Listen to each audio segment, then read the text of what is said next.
Depuis le 23 novembre dernier, les abonnés de Netflix peuvent découvrir l'histoire extraordinaire de Yusra et Sarah Mardini à travers le film Les Nageuses. Mais que deviennent les sœurs syriennes qui ont fui la guerre pour commencer une nouvelle vie en Allemagne? Une chose est sûre, Netflix a décidé de gâter des abonnés à l'approche de la nouvelle année. Depuis plusieurs semaines, la plateforme américaine semble parfaitement sélectionner les contenus qu'elle diffuse. Voilà plusieurs jours que la série Mercredi, qui revisite la famille Adam, pulvérise des records d'audience. Il faut dire que Tim Burton, son réalisateur, n'a pas manqué d'ingéniosité pour que le rendu soit des plus originaux possibles. Le 23 novembre dernier, Netflix diffusait un nouveau film particulièrement bouleversant, Les Nageuses. Ce long-métrage revient sur l'histoire vraie des sœurs Mardini, deux Syriennes qui ont fui la guerre pour rejoindre l'Allemagne en bateau.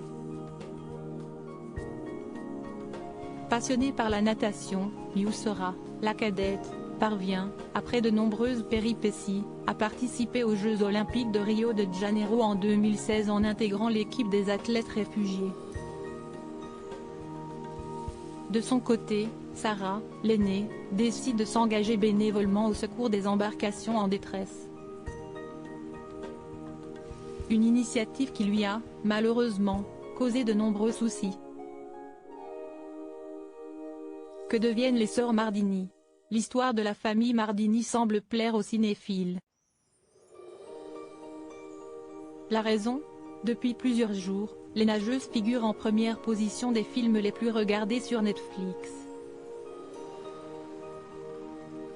De quoi ravir Yusra et Sarah Mardini, qui partagent les ovations du public sur les réseaux sociaux.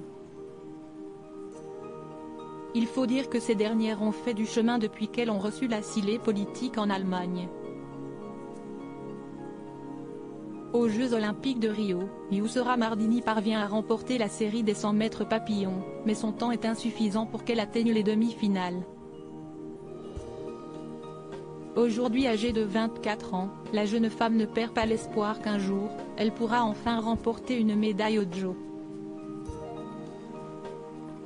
Après une défaite aux Jeux de Tokyo, elle vise désormais ceux de Paris en 2024. Outre son parcours sportif, Yusra Mardini a aussi sorti son autobiographie, Butterfly, qui relate son parcours. Sarah Mardini et ses ennuis avec les autorités grecques. De son côté, Sarah Mardini a rejoint la Grèce pour être bénévole au sein d'une association qui vient en aide aux réfugiés. En 2017, elle est nommée ambassadrice de bonne volonté par le Haut Commissariat des Nations Unies pour les réfugiés et devient ainsi la plus jeune ambassadrice à l'ONU. L'année suivante, Sarah Mardini est en plein sauvetage sur l'île de Lesbos, en mer Égée, quand elle est arrêtée et emprisonnée par la police grecque. La raison? Elle est accusée d'espionnage, de trafic d'êtres humains, de violation de secrets d'État, de recel et d'appartenance à une organisation criminelle. Libérée sous caution depuis son arrestation, Sarah Mardini encourt jusqu'à 25 ans de prison dans cette affaire. Pour l'heure, son jugement est en attente, selon Libération.